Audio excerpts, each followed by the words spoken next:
आइए पुनः शुरू करते हैं सीखने और सिखाने की क्रिया को। पिछले क्लास में हमने दो सदिशों के बीच में कोण निकालना सीखा, बहुत सारे सदिशों के लिए परिणामी सदिश खींचना सीखा। हमने बताया कि अगर एक सदिश के शीर्ष पर दूसरे सदिश का पूंछ आए, दूसरे सदिश के शीर्ष पर तीसरे सदिश का पूंछ आए, इस क्रम में अगर सदिशों का सजावट हो तो परिणामी सदिश पहले सदिश से अंतिम सदिश की ओर खींचा जाएगा।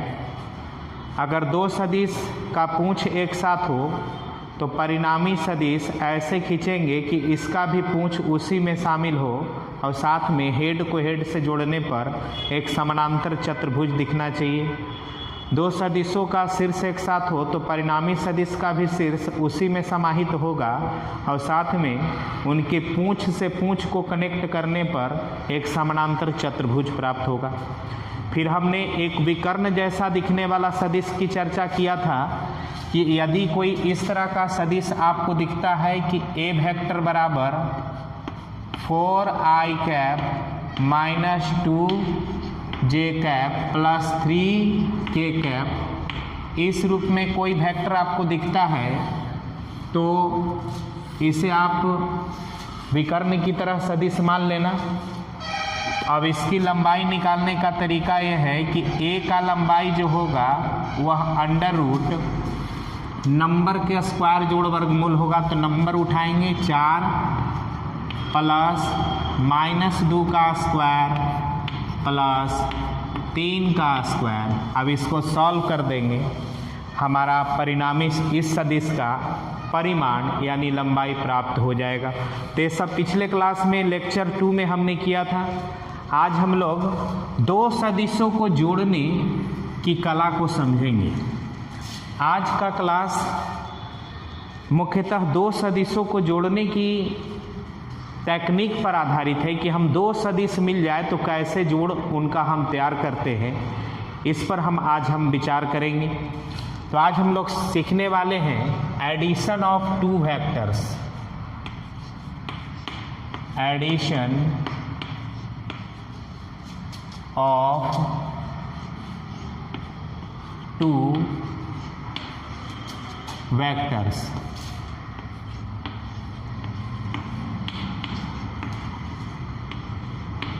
दो सदिशों का जोड़ आज का विषय हमारे पास है। दो सदिशों को जोड़ा कैसे जाए, इस पर हम लोग विचार करने वाले हैं। दो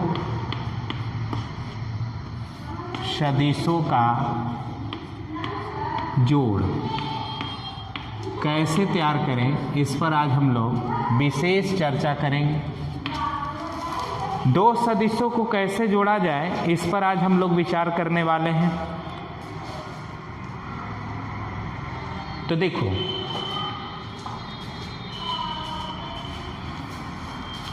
ध्यान से देखना, काम आसान लगेगा।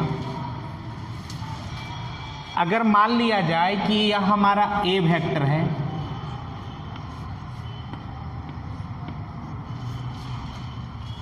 और इसके हेड पर दूसरा बी वेक्टर है, एक वेक्टर की हेड पर दूसरा वेक्टर का टेल है, तो परिणामी सदिश पहला से शुरू होगा और अंतिम की ओर जाएगा। ऐसे ड्रॉ किया जाएगा। ए हमारा हो गया आर वेक्टर।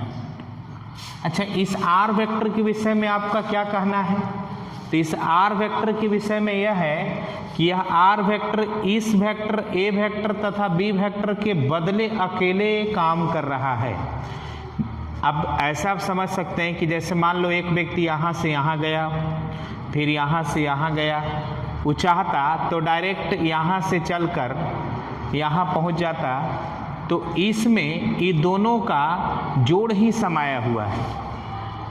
यहाँ से यहाँ जाना, फिर यहाँ से यहाँ जाना, इससे बेहतर है कि वह यहाँ से चल करके यहाँ पर चला गया। तो यही जो आर वेक्टर है, इस आर वेक्टर को हम इस रूप में लिख सकते हैं कि यह ए वेक्टर जोड़ बी वेक्टर के लिए परिणामी है। अच्छा, जब दो वेक्टर के जोड़ को आप त्रिभुज बना करके रिप्रेजेंट करते हैं तो यह जोड़ का त्रिभुज नियम बन जाता है, यानी यह ट्रायंगल लॉ का जोड़ है, ट्रायंगल लॉ, यही आपका त्रिभुज नियम है। हम बेसिक अध्ययन कर रहे हैं इसलिए ज़्यादा विशेष हमको डिटेल में जाने की ज़रूरत नहीं है, केवल हम वेक्टर को इसलिए पढ़ा रहे हैं क्योंकि अधिकांश विद्यार्थी जो सेकेंड ईयर में पढ़ने आते हैं वो फर्स्ट ईयर में 11th की बेहतर तैयारी नहीं होते हैं उनके, और उनको वेक्टर की तैयारी नहीं होती तो सेकेंड ईयर में उनको काफ़ी परेशानी का सामना करना पड़ता है। उन्हें परेशानी का सामना ना हो इसी को ध्यान में रखते हुए हमारे मन में आया कि पहले वेक्टर से हमारे विद्यार्थियों को परिचय कराया जाए। तो ये देखो, यही आर वेक्टर जो है, यह आर वेक्टर ए वेक्टर जोड़ बी वेक्टर है, यही आर वेक्टर को हम दोनों वेक्टर को जोड़ का वेक्टर मानेंगे। यह परिणामी सदिश ही ये दोनों वेक्टर के लिए जोड़ का काम कर रहा है। तो आर वेक्टर बराबर आप लिख सकते हैं ए वेक्टर जोड़ बी वेक्टर।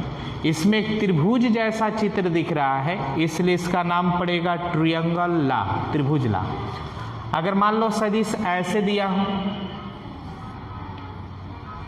ये हमारे पास ए वेक्टर है, बी वेक्टर हम यहां से उठाकर यहां रख दें, तो हमने पिछले क्लास में आपको बताया था कि यदि एक वेक्टर को एक जगह से दूसरे जगह बिना घुमाए ले जाते हैं, घुमाना नहीं है, एक वेक्टर को दूसरे जगह पर बिना रोटेट किए ले जाते हैं तो वेक्टर पर कोई असर नहीं पड़ता। यहाँ का वेक्टर केवल उठ के यहाँ आ गया तो ये हो गया बी वेक्टर। परिणामी वेक्टर यही ज्यों का त्यों, ये वाला जैसे है आप वैसे ही बनाए रखिए, तो ये हमारा हो गया आर वेक्टर। इसके हेड को हेड से जब आप कनेक्ट करोगे तो आपको एक समानांतर चतुर्भुज जैसा दिखेगा, इसीलिए हो गया ये पैरेललोग्राम लॉ, पैरेललोग्राम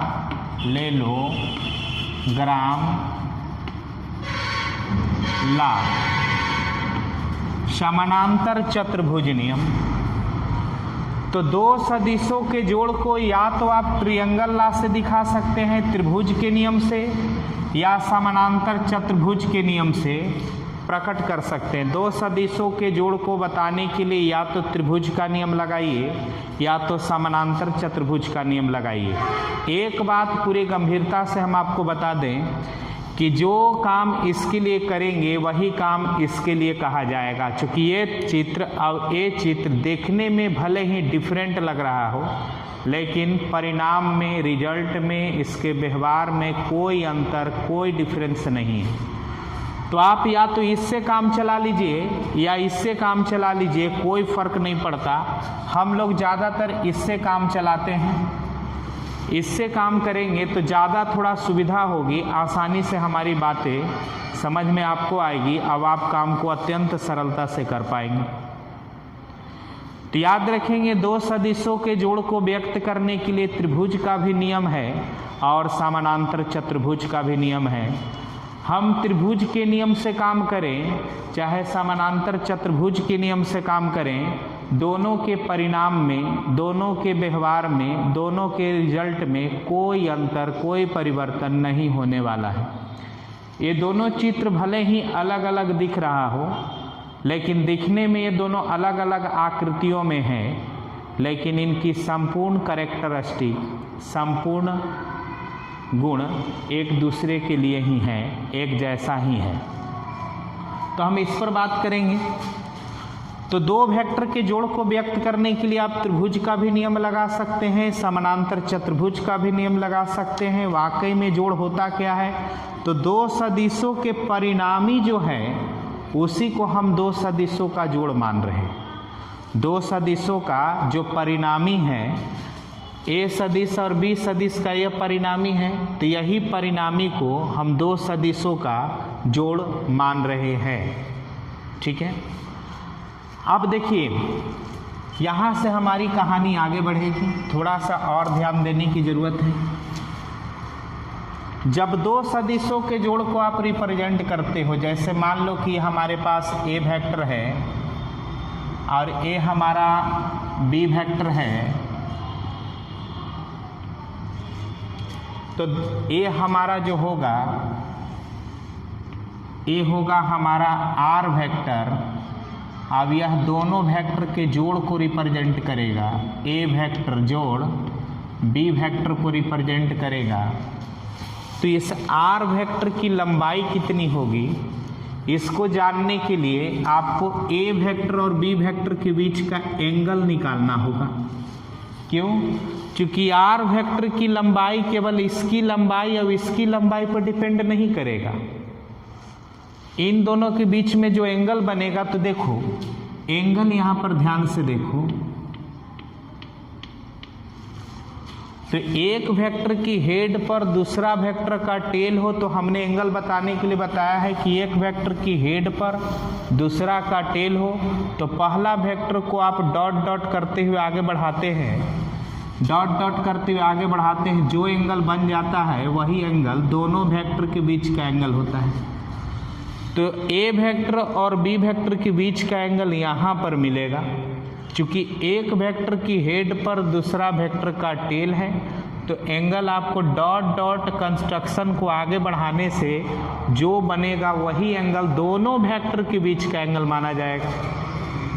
तो यही एंगल दोनों वेक्टर के बीच के एंगल है। मैं बता रहा हूँ कि आर वेक्टर जो ए वाला है, यह वेक्टर केवल ए की लंबाई और बी की लंबाई पर निर्भर नहीं करेगा। ये जो आर है वो ए की लंबाई और बी की लंबाई पर ही निर्भर नहीं करेगा, इन दोनों के बीच में एंगल पर भी निर्भर करेगा। अब जरा सोचो, अगर हम थोड़ा सा एंगल कम कर दें, नीचे ले आए, तो अब हमारा आर वेक्टर यहाँ से यहाँ तक जाएगा। आप ध्यान से देखेंगे तो इसकी लंबाई कुछ और है। अब यहाँ पर जो एक नया डायग्राम हमने ड्रॉ किया उसकी लंबाई कुछ और है। अगर आपको एक ही चित्र में समझने में दिक्कत हो रहा है तो हम इस बात को और भी स्पष्ट कर दें कि दो वेक्टर के जोड़ की जो परिणामी का लंबाई होता है केवल उनके लंबाई पर निर्भर नहीं करता। ये हमारा आर वेक्टर, यहाँ पर एंगल थीटा। अभी हम आर वेक्टर यहाँ से यहाँ तक खींचे हैं, ये हमारा ए वेक्टर था, ये हमारा बी वेक्टर था। तो हम बोल रहे हैं कि इस आर की जो लंबाई होगी केवल ए की लंबाई और बी की लंबाई पर ही निर्भर नहीं करेगा, इन दोनों के बीच में बनने वाले एंगल से भी इसकी लंबाई पर असर पड़ेगा। कैसे? तो अगर हम एंगल यहाँ तक रखे हैं तो आर वेक्टर इतना बड़ा प्राप्त हुआ। अगर हम थोड़ा सा इस एंगल को यानी इस वेक्टर को थोड़ा और झुका दें, और झुका दें, और झुका दिया, तो अब देखो, अब आर वेक्टर यहाँ से शुरू होगा और यहाँ पर ख़त्म होगा। यानी देखो एंगल चेंज किए तो लंबाई, इसका लंबाई कुछ और, अब इसका लंबाई कुछ और। एंगल को चेंज होने से आर वेक्टर की लंबाई पर असर पड़ रहा है। एंगल को चेंज, यहाँ के एंगल बदल रहा है तो आर की लंबाई भी बदल रही है। आर की लंबाई भी क्या हो रही? बदल रही है। तो दो वेक्टर के जोड़ का जो परिणामी का जो लंबाई होता है वो ए की लंबाई बी की लंबाई पर तो निर्भर करता ही करता है, ए वेक्टर और बी वेक्टर के बीच बनने वाले कोण पर भी निर्भर करता है। इन तमाम चीज़ों को ध्यान में रखते हुए एक सूत्र क्रिएट होता है। वो सूत्र होता है, वो क्या होता है, उसको हम बोर्ड पर अत्यंत सरल भाषा में लिख देते हैं कि मान लो कि हमारा ए वेक्टर है और ए हमारा बी वेक्टर है, और इन दोनों वेक्टर के बीच में बनने वाला कोण यहाँ पर है थीटा, और ए चला हमारा आर वेक्टर, टी हो गया आर वेक्टर, और आर वेक्टर कितना होगा? टी होगा ए वेक्टर जोड़ बी वेक्टर। अच्छा, आर की लंबाई कितनी? इस बात को हम ऐसे लिखेंगे कि आर, अगर तीर हटा दिए तो केवल लंबाई बताना है आर, या फिर आप ऐसे भी लिख सकते हैं कि आर वेक्टर का मोड। अगर तीर रहते हुए भी मोड पहना देते हैं तो केवल और केवल वह लंबाई को रिप्रेजेंट करता है, परिमाण को सूचित करता है। तो आर बराबर, या फिर आर वेक्टर का मोड भी लिख सकते हैं, या इसी को आप ऐसे भी लिख सकते हैं, आर वेक्टर के जगह पर ही दोनों वेक्टर को सजा दीजिए तो ए वेक्टर प्लस बी वेक्टर, ये तीनों बात एक ही है, लिखने का तरीका अलग है। अगर हम आर की लंबाई लिखना चाहते हैं तो डायरेक्ट तीर हटा के केवल आर लिख दिए। अच्छा, तीर नहीं हटाना चाहते हैं, खूबसूरती नहीं बिगाड़ना चाहते हैं, तो इसको मोड पहना दो। ये मोड पहनाने से इस तीर का महत्व खत्म हो जाता है। अच्छा, आर वेक्टर की जगह पर आप उठा करके ए वेक्टर प्लस बी वेक्टर भी रख सकते हैं। इसका फार्मूला जो डिराइव होता है वह फार्मूला आपके लिए अत्यंत महत्वपूर्ण है। वह फार्मूला है under root A square plus B square plus 2ab cos theta. ये फार्मूला अत्यंत महत्वपूर्ण है। दो वेक्टर के जोड़ के परिणामी का जो लंबाई होता है, दो वेक्टर के जोड़ के परिणामी का जो लंबाई होता है, यानी जो वैल्यू प्राप्त होता है, उसका सूत्र होता है under root A square plus B square plus 2ab cos theta. इस फार्मूले का डेरिवेशन भी है, प्रूफ भी है। आप चाहें तो इस फार्मूले को प्रूफ भी कर सकते हैं, लेकिन मैं पहले ही आपको बता दिया कि हम विस्तार पूर्वक वेक्टर को नहीं जानने के लिए आए हैं। हमें केवल वेक्टर से संबंधित प्रॉब्लम को बनने के लायक ही अध्ययन करना है। हम सिर्फ वेक्टर को उतना ही समझना चाहते हैं जिससे हमारा फिजिक्स समझ में आने लगे। बाकी वेक्टर की ज्ञान तो पूरा आपको मैथ में भी प्राप्त होगा, और फर्स्ट ईयर में अगर आप पढ़े होंगे तो इसका प्रूफ भी दिया गया होगा। हम केवल वेक्टर का प्रीव्यू कर रहे हैं, पूरा दर्शन कर रहे हैं, पूरा विस्तार से स्टडी नहीं कर रहे। तो इस फार्मूले को हम प्रूफ करना उचित नहीं समझते हैं, अभी कोई आवश्यकता नहीं है। लेकिन अगर आपकी इच्छा होगी कि इस फार्मूले का भी प्रमाण मिल जाए तो अच्छा होगा, तो आप हमें कमेंट करके सूचित करेंगे, मैं इस फार्मूले को भी सिद्ध कर दूंगा। अगर आप ऐसा इच्छा जाहिर करते हैं तो इस फार्मूले को भी हम सिद्ध कर सकते हैं, लेकिन अभी इसकी आवश्यकता नहीं है। तो दो वेक्टर के जोड़ के परिणामी का लंबाई अगर हम आपसे पूछें तो आपको यही बोलना होगा under root A square plus B square plus 2ab cos theta. अब इस फार्मूले की हम पड़ताल करेंगे, इस पर हम थोड़ा सा विशेष बात करेंगे। फार्मूला निकल तो गया है, सिद्ध भी किया जा सकता है, लेकिन हम सिद्ध ना करके हम थोड़ा सा पड़ताल करते हैं, देखते हैं कि फार्मूला की सच्चाई क्या है। तो थोड़ा गौर करना, फार्मूले को जरूर उतार लेना। देखिए, स्पेशल केस, कुछ खास स्थिति में रिजल्ट आपको याद रखना चाहिए।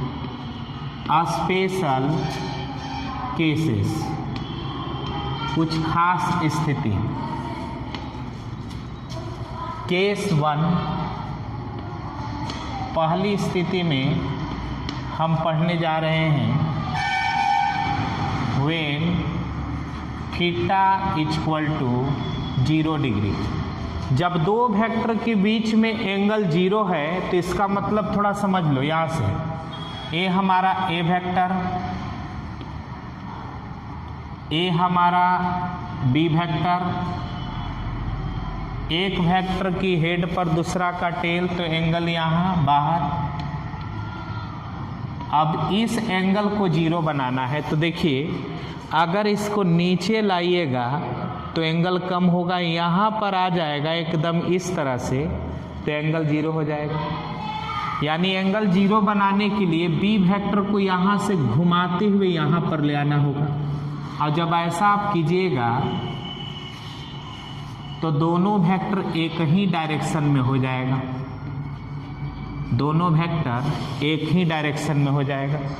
यानी दो वेक्टर के बीच में एंगल 0 है, इसका मतलब ये है कि दोनों सदिश एक ही दिशा में हैं। तो इसका मतलब है सेम डायरेक्शन, सेम डायरेक्शन। जब दो सदिश एक ही दिशा में होंगे तो थीटा को 0 मान लेना, और थीटा 0, तब देखिए परिणामी सदिश ध्यान से देखना, एक सदिश के हेड पर दूसरा सदिश का टेल है, तो परिणामी पहला के टेल से अंतिम के हेड तक ऐसे खींचा जाएगा। यही हमारा आर वेक्टर हो गया। आर वेक्टर खींचने की कला हमने पिछले क्लास में बताई थी कि एक वेक्टर के हेड पर दूसरा वेक्टर का टेल हो तो परिणामी पहिलका के टेल से और अंतिम वेक्टर की हेड तक ड्रॉ किया जाता है। इस चित्र को आप ध्यान से देखेंगे तो आपको लगेगा कि आर की जो लंबाई होगी वो ए की लंबाई और बी की लंबाई को जोड़ देने से मिल जाएगा। यानी आर बराबर फॉर्मूला निकल कर आ जाएगा ए जोड़ बी। चित्र तो इस बात को साफ कह रहा है कि आर का मान, जब दो वेक्टर के बीच में एंगल 0 हो तो आर का मान a प्लस बी होगा। सूत्र से देखते हैं कि a प्लस बी निकल कर आता है कि नहीं। तो सूत्र अभी हमने आर का सिखाया कि आर का फॉर्मूला होता है under root a square plus B square plus 2ab cos theta. केवल थीटा का मान 0 कर दीजिए तो a square plus B square plus 2ab cos 0। Cos 0 का मान 1 होता है, तो इसको हटा के हम 1 करेंगे। 1 से गुना करने का कोई फर्क पड़ता नहीं, तो a square plus B square plus 2ab cos 0 का मान 1 से गुना करो या ना करो कोई फर्क नहीं पड़ने वाला, हटा दिया। तो आप ध्यान से देखेंगे तो मिलेगा कि यह a प्लस बी का होल स्क्वायर है। चेक करो, a square plus B square plus 2ab। तो ये फार्मूला निकल कर आ रहा है a प्लस बी का होल स्क्वायर, अब यह रूट के अंदर है। तो बताओ स्क्वायर से रूट कट जाएगा तो r का मान कितना निकल कर आएगा। तो r का मान लिख देते हैं यहाँ पर, r का मान a प्लस बी आएगा, a प्लस बी आएगा। r का मान कितना आ जाएगा, a प्लस बी। तो याद रखेंगे कि जब दो सदिश एक ही डायरेक्शन में हो तो परिणामी की लंबाई निकालने के लिए केवल दोनों सदिशों की लंबाई को जोड़ दीजिए, वैल्यू निकल गया। अब इसका फायदा ये है, थोड़ा देख लेना ध्यान से, इसका फायदा क्या है। तो दो सदिश एक ही दिशा में हो तो दोनों सदिशों की लंबाई जोड़ दीजिए, आपका आंसर आ जाएगा। इसी तरह से आप थीटा का मान रखते हुए तमाम स्पेशल स्थितियों की जांच कर सकते हैं। तमाम स्थितियों की पड़ताल करने के बाद हमने कुछ रिजल्ट पाया है, उसको हम लिख दे रहे हैं। जैसे पहली केस में हमने पाया है कि थीटा 0 डिग्री। तो थीटा 0 डिग्री कहने का मतलब vectors are in same direction, vectors are in same direction, एक ही दिशा में हैं। सदिश अगर एक ही दिशा में हैं, सदिश अगर एक ही दिशा में है तो vectors are in same direction. थोड़ा सा और बड़ा लिख देते हैं ताकि आपको वीडियो को देखने में कोई दिक्कत ना हो। देखो एंगल आपको दिखा रहे हैं 3 एंगल। पहला एंगल थीटा का मान अगर 0 होता है तो इसका मतलब होता है कि सेम डायरेक्शन। कौन सा डायरेक्शन?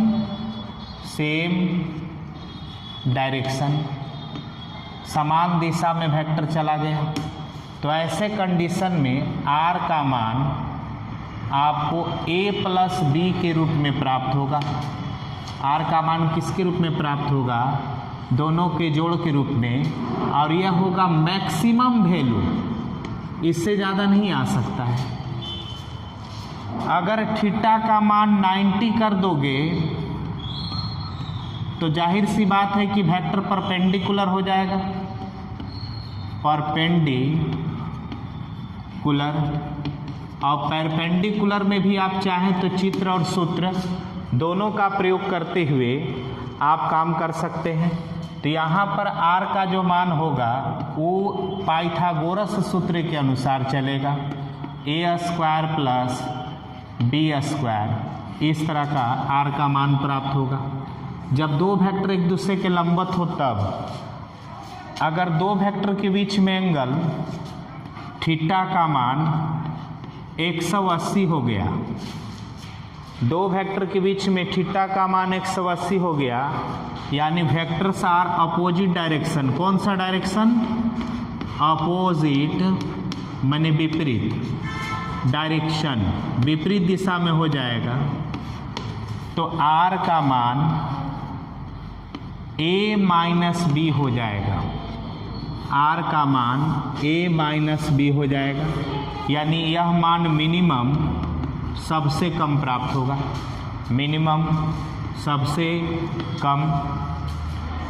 तो याद रखेंगे दो वेक्टर के बीच में अगर एंगल 0 है तो दोनों वेक्टर की लंबाई को केवल जोड़ दीजिए। अगर दो वेक्टर के बीच में एंगल 0 है तो दोनों वेक्टर के बीच की लंबाई को केवल जोड़ दीजिए, काम हो जाएगा। और दो वेक्टर के बीच में एंगल 90 है तो कर्ण जैसा सूत्र पाइथागोरस प्रमेय √a square plus b square. अब अगर अपोजिट है तो दोनों को घटा दीजिए, आपको परिणामी का लंबाई निकल जाएगा। तो तीन स्पेशल अवधारणा है, कॉन्सेप्ट है जिसको हमें याद रखना है। तीनों का हम विश्लेषण चित्र से और सूत्र से कर सकते हैं। आप चाहें तो घर पर बैठे हुए तीनों का विश्लेषण कर सकते हैं। अब जैसे मान लो इसमें से इसका विश्लेषण हमने करके दिखाया कि दोनों वेक्टर का एंगल 0 किया, तो चित्र से भी a प्लस बी और सूत्र से भी a प्लस बी, उसी तरह से इसमें भी आएगा, उसी तरह से इसमें भी आएगा। आपको आराम से घर पर उस तरह की प्रैक्टिस करना है, देखना है। सूत्र का जो मैंने फार्मूला पढ़ाया है उस सूत्र में थीटा का मान रखना 90, थीटा का मान रखना 180, थीटा का मान रखना कितना 0। जब थीटा का मान सूत्र में, जो सूत्र हमने r का लिखवा है उस सूत्र में थीटा का मान 0 रखोगे तो ये रिजल्ट आएगा, 90 रख दोगे तो ये रिजल्ट आ जाएगा, 180 रख दोगे तो ये रिजल्ट आएगा। मैक्सिमम कितना होगा तो a प्लस बी और मिनिमम कितना होगा तो a माइनस बी। अब इस पर थोड़ा सा हमें उदाहरण पर बात कर लेना है। जैसे मान लो कि इससे संबंधित एक सवाल आता है, आपको इसको हम थोड़ी सी 2-3 उदाहरणों से बात को स्पष्ट कर देते हैं। जैसे मान लो कि हमारे पास 3 पॉसिबल कंडीशन है। एक बिंदु पर एक बल इधर लगा 20 न्यूटन का, अच्छा दूसरा बल भी इधर लगा 30 न्यूटन का, तो टोटल बल कितना लगा? तो टोटल जो बल लगा, यहाँ पर देखिए दोनों बल एक ही डायरेक्शन में है, तो एक ही डायरेक्शन में तो सीधा इन दोनों को जोड़ देना है, कोई दिमाग लगावे की जरूरत नहीं। 30 जोड़ 20, 30 जोड़ 20 यानी कितना 50 न्यूटन। थीटा यहाँ पर कितना हो गया 0 डिग्री, थीटा हो गया 0 डिग्री, क्योंकि दोनों वेक्टर एक ही डायरेक्शन में। दूसरा का उदाहरण देख लो। जब भी आपको इस तरह का रिजल्ट मिलता है तो उदाहरण ही ज़्यादा बातों को स्पष्ट करता है। मान लो कि एक पॉइंट पर एक फोर्स दाहिने लग रहा है 20 न्यूटन का और एक फोर्स ऊपर लग रहा है 30 न्यूटन का। तो दोनों फोर्स तो लंबवत है, यानी थीटा कितना है 90 डिग्री। तो एफ नेट यानी परिणामी या टोटल फोर्स कितना होगा, तो इसके लिए आपको ये फार्मूला लगाना होगा, अंडर रूट 20 का स्क्वायर जोड़ 30 का स्क्वायर, तो 20 का स्क्वायर प्लस 30 का स्क्वायर। सॉल्व कर देंगे, आंसर आ जाएगा। तीसरा पॉसिबल है कि मान लो एक पॉइंट है, इस पर एक बल इधर लगा 30 न्यूटन, अब एक बल इधर लगा 20 न्यूटन, तो अपोजिट है, यानी थीटा यहाँ पर कितना निकल कर आ रहा है, तो यहाँ थीटा है 180 डिग्री, तो थीटा 180 है यानी अपोजिट है। और ऐसे कंडीशन में हमें रिजल्टेंट या टोटल फोर्स चाहिए, रिजल्टेंट को ही एफ नेट या टोटल कह रहे हैं हम, तो यहाँ पर घटा देना होगा, तो 30 माइनस 20 बराबर कितना 10 न्यूटन। याद रखेंगे जब दोनों वेक्टर एक ही डायरेक्शन में होंगे तो केवल जोड़ देना, अगर दो वेक्टर अपोजिट डायरेक्शन में होंगे तो घटा देना, और लंबवत होंगे तो आप कर्ण की लंबाई जैसा वैल्यू निकाल देना, यही काम करना होगा। सबसे अधिकतम मान कितना आएगा, तो मैक्सिमम वैल्यू आएगा 50 न्यूटन और मिनिमम वैल्यू आएगा 10 न्यूटन। कोई भी वैल्यू मैक्सिमम और मिनिमम के बीच में भी रहता है, बीच में ही रहता है, इससे ज़्यादा ना, अब इससे कम ना। इससे संबंधित ऑब्जेक्टिव सवाल में आपको पूछ देता है, कैसे पूछता है, तो आपको ऐसे पूछेगा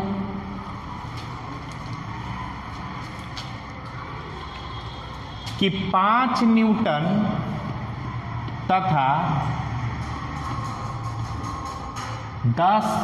5 न्यूटन तथा 12 न्यूटन के दो बलों से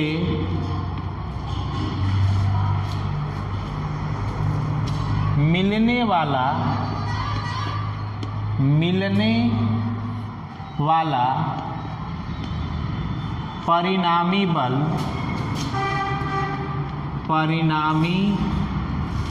बल का कौन सा मान संभव नहीं है,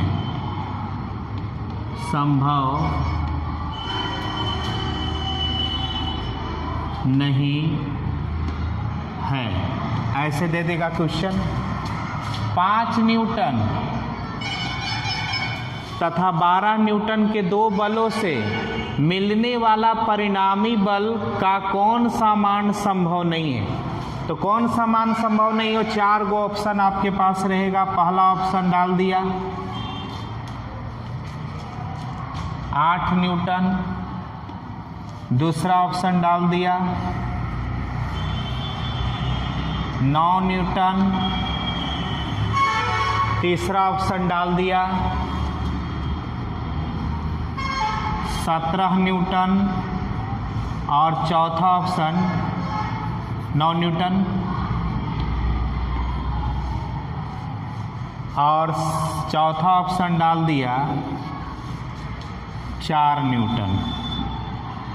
कौन सा बल संभव नहीं होगा? 5 न्यूटन और 12 न्यूटन के दो बल से एक परिणामी बल बनाएंगे।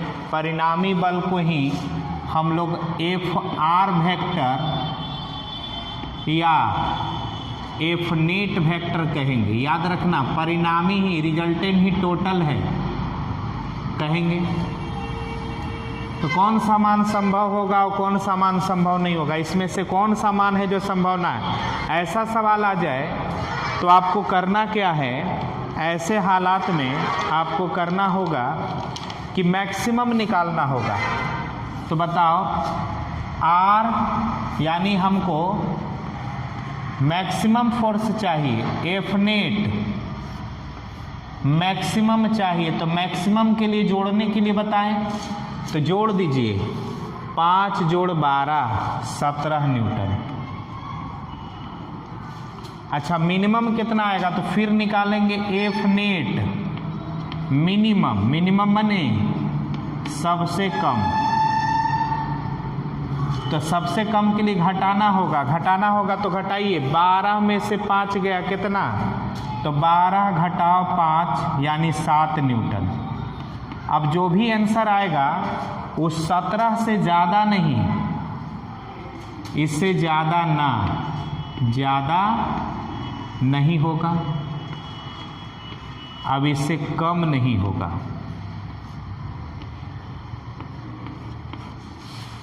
मैक्सिमम से ज़्यादा ना और मिनिमम से कम ना, हालांकि इसके बीच में जितने भी वैल्यू आएंगे वो हाँ मैंने लिया जाएगा, उसको आप ले सकते हैं।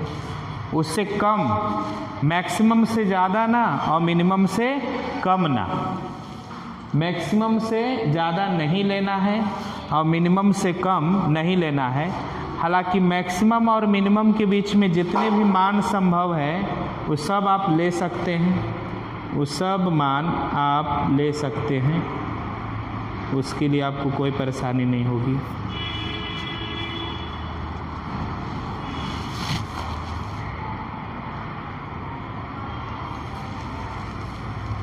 उसके लिए आपको कोई दिक्कत नहीं होगी। तो बताओ मैक्सिमम से ज़्यादा ना, मिनिमम से कम ना, तो बताइए 8 न्यूटन का मान संभव है तो 7 न्यूटन से तो ये ज़्यादा है, 7 न्यूटन से कम नहीं होगा ऑप्शन, तो 7 न्यूटन से कम तो ये ऑप्शन है, यानी इसे हम संभव नहीं करेंगे। अच्छा 17 न्यूटन हो सकता है, हो सकता है। 8 न्यूटन हो सकता है, चूँकि 7 न्यूटन और 17 न्यूटन के बीच में जितना भी आएगा वो हो सकता है, तो 7 से ज़्यादा हो सकता है, 17 से कम नहीं हो सकता, 17 से ज़्यादा नहीं हो सकता और 7 से कम नहीं हो सकता। 7 से ज़्यादा तो हो सकता है, तो 7 से ज़्यादा 8 हो सकता है, यानी यह मान संभव है। 9 भी हो सकता है, चूँकि 17 और 7 के बीच में ही है। याद रखना मैक्सिमम और मिनिमम के बीच में जितने भी वैल्यू होंगे वो सब के सब संभव है, लेकिन मैक्सिमम से ज़्यादा वाला मान ना लेना है और मिनिमम से कम वाला मान नहीं लेना है। तो याद रखें 17 तो हो सकता है, 17 हो गया। 9 भी हो सकता है, चूँकि 17 और 7 के बीच में 9 आता है, तो ये हो जाएगा। केवल कौन सा मान है जो संभव नहीं है, तो 4 न्यूटन का बल संभव नहीं है। 5 न्यूटन तथा 12 न्यूटन के बल से परिणामी बल के रूप में 4 न्यूटन को प्राप्त करना संभव नहीं है। आप बाकी समस्त मान प्राप्त कर सकते हैं। 17 तो सबसे ज़्यादा प्राप्त कर सकते हैं और सबसे कम कितना प्राप्त कर सकते हैं, 7। और जितने भी मैक्सिमम और मिनिमम के बीच में वैल्यू है इस सब वैल्यू को संभव कहो। Maximum 17, minimum 7। अब इनके बीच में जितने भी वैल्यू आएंगे 7, 8, 9, 10, 11, 12, 13, 14 सब के सब वैल्यू होगा। 17 से आगे नहीं बढ़ना है, 7 से कम नहीं बढ़ना है। तो इस तरह से आपको ऑब्जेक्टिव सवाल में क्वेश्चन डाल देता है, आपको बनाने में दिक्कत होती है। याद रखना मैक्सिमम और मिनिमम, मैक्सिमम भी लेना है, मिनिमम भी लेना है, और मैक्सिमम और मिनिमम के बीच की वैल्यू सब लिया जाएगा। मैक्सिमम से ज़्यादा वाला मान नहीं लेना है और मिनिमम से कम वाला मान नहीं लेना है। और एक सबसे इम्पोर्टेंट इसमें केस हम बताते हैं, वेरी इम्पोर्टेंट केस, बहुत ही खास स्थिति। एक खास स्थिति क्या है, तो जब दो वेक्टर का वैल्यू सेम है, ए और ये हमारा क्या है, बी।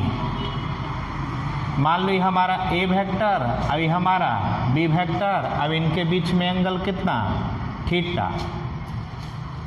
यहाँ पर हमारे पास केस है कि ए बराबर बी। इसका मतलब समझ रहे हो क्या लिखा है? इसका मतलब है कि ए का मान और बी का मान आपस में बराबर है। ए की लंबाई और बी की लंबाई आपस में बराबर है। डायरेक्शन बराबर नहीं है। अगर तीर भी दे देंगे तो डायरेक्शन भी सेम हो जाएगा। तो डायरेक्शन तो अलग अलग है, इसका डायरेक्शन इधर है, इसका डायरेक्शन इधर है। डायरेक्शन कुछ भी रहे, अगर दोनों वेक्टर समान वैल्यू वाला है, समान मान वाला है, तो इसके लिए आपको r का फॉर्मूला ये लगाना होगा 2a cos थीटा बाई 2। जोड़ घटाव जोड़ कर रहे हो तब, जब हम दो वेक्टर को जोड़ रहे हैं तो ये फार्मूला लगाना बहुत ज़रूरी होगा। ये बहुत इम्पोर्टेंट फार्मूला है। अब जैसे अक्सर बच्चों के पास प्रॉब्लम, हम 12th क्लास में फिजिक्स पढ़ा रहे हैं तो बच्चों के साथ दिक्कत हो जा रहा है। अब हम इसको ध्यान से अगर देख लिए तो उसमें दिक्कत नहीं होगा। जैसे आपसे सवाल पूछ देगा, अभी इलेक्ट्रोस्टैट चल रहा है, तो मान लो कि एक चार्ज है। अब इस चार्ज पर यह चार्ज और यह चार्ज, दोनों चार्ज Q1 चार्ज और Q2 चार्ज, दोनों ने बल लगाया। इसने बल लगाया इस चार्ज पर, तो बल निकल कर आ गया 20 न्यूटन। अच्छा, इस चार्ज ने इस पर भी बल लगाया तो ये भी बल निकल कर आ गया, इत्तेफाक से इसका भी बल निकल कर आ गया 20 न्यूटन। यानी दोनों बलों का मान सेम आ गया।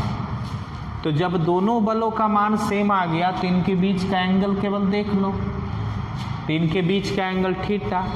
अब मान लो थीटा हमारे पास निकला हुआ था 60 डिग्री, तो हमको एफ नेट चाहिए। नेट को ही रिजल्टेंट कहते हैं। तो एफ नेट का फार्मूला, एगो कोई वैल्यू पकड़ लो, पहले नंबर दूसरा फार्मूला लगाओ। फार्मूला हमने क्या पढ़ाया, तो R बराबर formula 2a cos theta by 2। अब R के जगह पर हम एफ नेट लिखा करेंगे। रिजल्टेंट ही टोटल बल है, तो रिजल्टेंट R की जगह एफ नेट लिख देंगे। 2 को 2 छोड़ेंगे, ये हमारा पहला वैल्यू A, ये दूसरा वैल्यू B। तो इसका या इसका कोई भी मान उठा के रख दो, तो 20 कॉस थीटा का मान उठा के रख देंगे कितना 60 और बटा कितना 2, तो हो जाएगा 30। तो 2 गुने 20 कॉस 30। अब कॉस 30 का मान आप जानते हैं, रख दीजिए, सॉल्व कीजिए, आंसर निकल जाएगा। तो याद रखेंगे, जब दो वेक्टर का वैल्यू सेम आ जाए तो ए वाला फॉर्मूला बहुत ही काम का सूत्र होता है। इस सूत्र की रचना पर आप बहुत आसानी से अपना आंसर तैयार कर सकते हैं। तो यह तीसरा इम्पोर्टेंट, चौथा इम्पोर्टेंट केस है। अगला देखिए, इफ ए वेक्टर बराबर आपको ऐसे दे दें 4i cap minus 3j cap plus 8k cap, और बी वेक्टर आपको ऐसे दे दे 3i cap plus 2j cap plus 6k cap.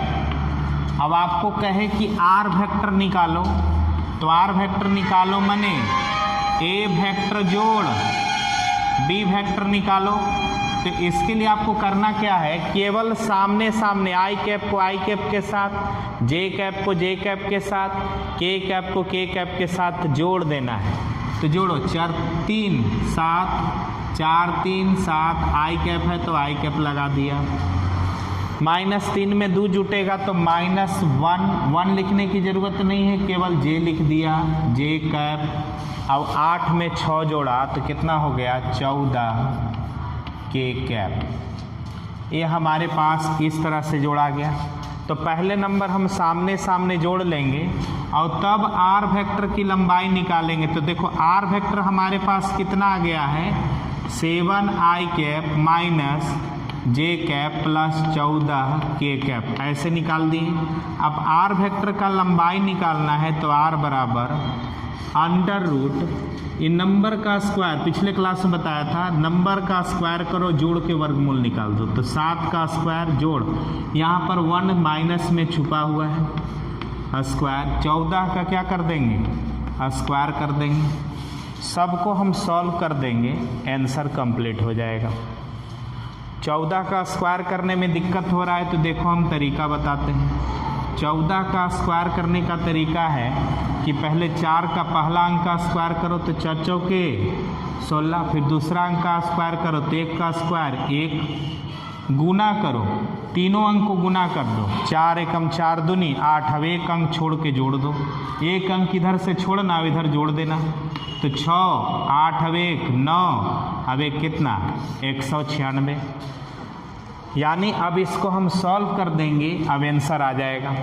तो जब वेक्टर इस रूप में दिया हो तो पहले नंबर जोड़ करके आर वेक्टर बना लेना, और तब आर वेक्टर की लंबाई निकालने के लिए यहाँ पर जो जो नंबर मिलेगा उन तमाम नंबर को रखेंगे, स्क्वायर करेंगे, जोड़ेंगे और लास्ट में वर्गमूल निकाल देंगे, आपका आंसर कंप्लीट हो जाएगा।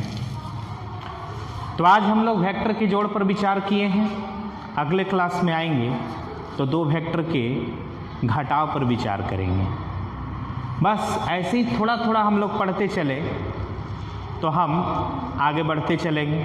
ज़्यादा जानने की ज़रूरत नहीं है, अभी हमें कंटिन्यूटी बनाए रखने की ज़रूरत है। प्रतिदिन लगातार अपने नियम से थोड़ा थोड़ा सही हम अपना काम करना ना रोकेंगे तो कंटिन्यूटी के साथ हम इसे थोड़ा थोड़ा करते हुए बहुत ज़्यादा मात्रा में, बहुत ज़्यादा वैल्यू में हम सीख चुके होंगे। तो अपने काम को थोड़ा ही करना है लेकिन प्रतिदिन करते रहना है। तो आज हम जोड़ सीखे हैं, अगले क्लास में आएंगे तो 2 वेक्टर को घटाना सीखेंगे। मुस्कुराते रहिएगा और रिवीजन ज़रूर करते रहना। ऐसे वेक्टर को हमने बहुत